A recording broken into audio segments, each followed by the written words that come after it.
Doppelganger, more widely known as Journey to the Far Side of the Sun, was released in 1969 and would be Gerry Anderson's fourth and final feature film. Which brings me to the purpose of this meeting.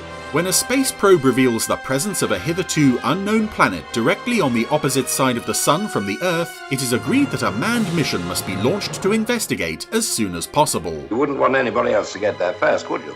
Eurosec director Jason Webb assigns astrophysicist John Kane and NASA astronaut Glenn Ross to the mission, but when they reach the new planet 6 weeks after launch, their Dove shuttle crashes on the surface, leaving Kane severely injured. They are soon rescued and taken back to Eurosec, where Ross faces a grilling from Security Chief Mark Newman and sympathetic colleague Lisa Hartman. It takes 6 weeks to travel to the new planet and return. You were gone 3 weeks, so you turned back. We did not turn back. But he is unable to explain how he has found himself back on Earth. Still doesn't make sense. The world's most experienced astronaut and a leading scientist. Why?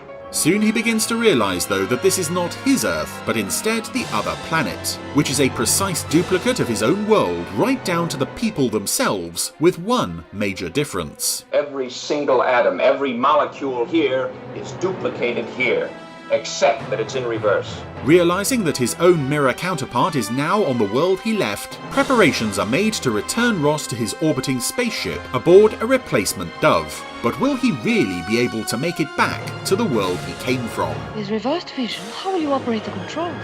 That should be interesting. The idea for Doppelganger came into being in 1967, when Lou Grade arranged a meeting for Gerry and Sylvia Anderson with American film producer Jay Cantor. The Andersons arrived for this meeting armed with a treatment they had originally devised as a 1-hour television play for ATV, but which they felt would be far better realised as a feature film. How much is it going to cost us this time? While Cantor was sceptical about the story, he agreed in theory to finance the film on the understanding that he would have the final say over who was to direct it.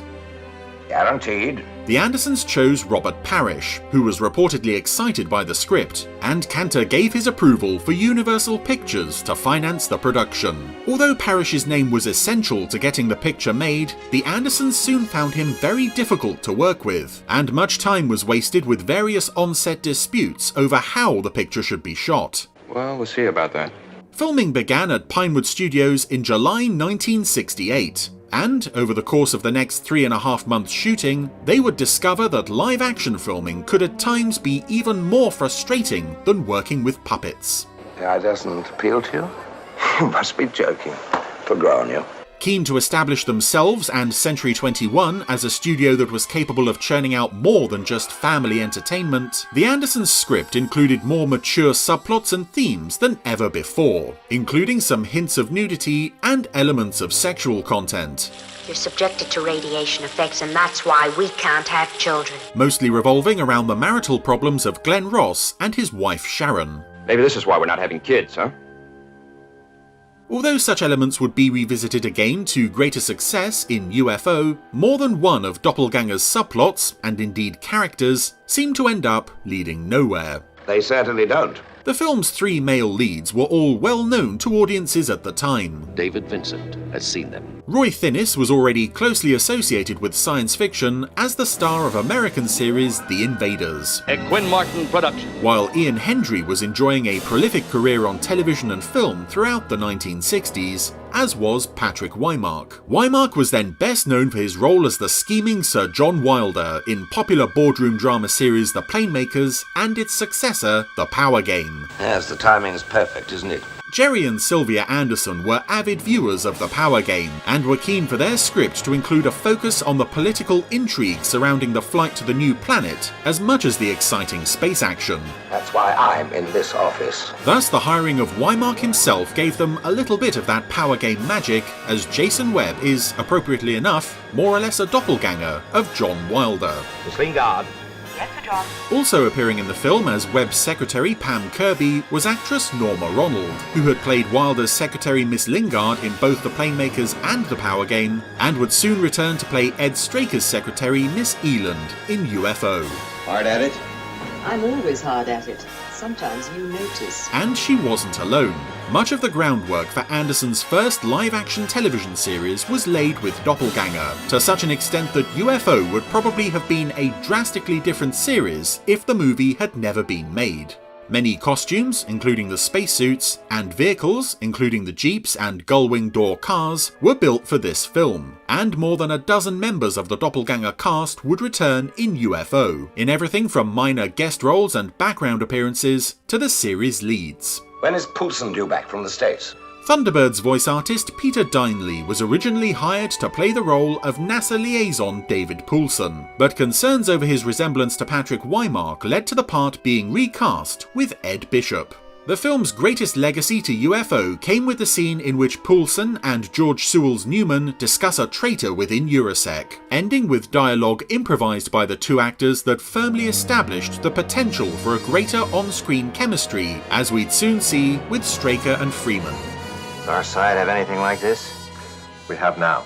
Derek Meddings and his special effects team produced more than 200 visuals for Doppelganger, including one of the most spectacular sequences of any Anderson production, the launch of the Phoenix rocket. Liftoff. Greater realism was achieved here by shooting the launch outside under the real blue sky, something which had only been rarely attempted previously, but the results speak for themselves, and it isn't hard to see why the film was nominated for an Academy Award for its special effects. Yeah? That's a little premature, isn't it? You haven't won yet. Unfortunately, the award ultimately went to the American space travel movie Marooned, which also had some pretty good model effects too, but not to the consistent level of quality as Doppelgangers. In this split second of time, you can share an adventure unlikely to be repeated in our lifetime. Although filming was completed in October 1968, the movie wouldn't receive a UK premiere until October 69, with its world premiere taking place in the USA in August. For American audiences, the picture was renamed Journey to the Far Side of the Sun, a title which has over the years become the more widely used of the film's two names. All right. So we prefer the second theory. Universal's apparent lack of confidence in the film was reflected in its poor performance at the box office, and a mixed response from critics and cinema-goers. What the devil's gone wrong? Many enjoyed the film for its striking visuals and thought-provoking ideas, but others were disappointed to find that the new planet was almost an exact, and therefore cheap, duplicate of our own. So, everything is reversed, huh? The hell more do you want? And for the first, but certainly not the last time, Anderson's human actors would be compared unfavourably and rather lazily to the characters from his puppet shows. However, as was usually the case, the reality is somewhat different. Correct. Ian Hendry and Roy Thinnis give strong central performances, but the show is absolutely stolen by Patrick Wymark, and it really is a shame that this was his one and only encounter with the Anderson universe. This is a theory I prefer to believe. Over the years since it was first released, Doppelganger has enjoyed frequent television repeats and home media releases. I'm for go. Let's go then. It retains its ability to captivate and frustrate audiences in seemingly equal measure, with many comparing it to 2001: A Space Odyssey or an episode of The Twilight Zone. Are you trying to tell me that you don't know any of the people here? Only their doppelgangers. The film's stunning visual effects and strong performances are more than enough to carry it over some of its weaker moments, and its legacy would be very keenly felt by the more successful live-action television series that was soon to come. Red alert. Confirming UFO. Doppelganger will forever remain an imaginative, stylish, and spectacular film, making it a more than fitting final big-screen production from Gerry and Sylvia Anderson.